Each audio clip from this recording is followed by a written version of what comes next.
युवक कांग्रेस के राष्ट्रीय अध्यक्ष उदय भानु चिब की रिहाई के बाद छत्तीसगढ़ के पूर्व मुख्यमंत्री एवं कांग्रेस नेता भूपेश बघेल ने कहा कि पूरे देश में मोदी की जो पुलिस और उनके कार्य करने की शैली है वो यही है कि कैसे ज्यादा से ज्यादा कांग्रेस और विपक्ष के नेताओं को जेल में रखे। वे कई जगहों पर ऐसा कर रहे हैं, ये षड्यंत्रकारी लोग हैं, ये शैली इन पर ही भारी पड़ेगी।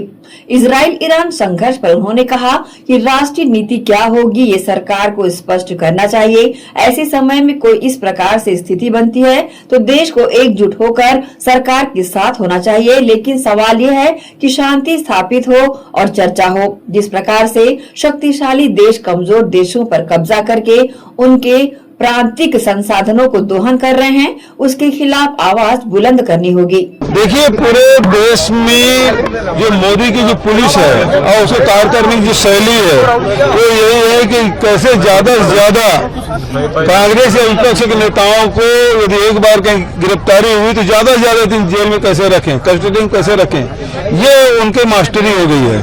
क्योंकि अनेक जगह वो ऐसी कर रहे हैं और हम उसकी कार्यशैली को अच्छे से पहचानते हैं।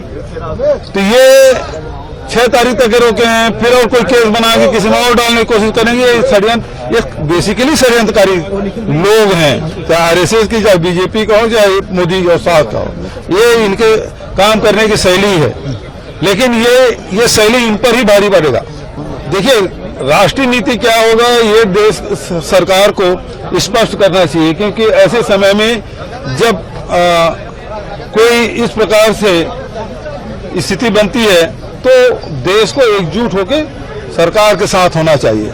लेकिन सवाल इस बात का है कि शांति की पहली बहाली हो, शांति पहले स्थापित हो, चर्चा हो, क्योंकि कोई भी समस्या चर्चा से ही संभव हो सकता है।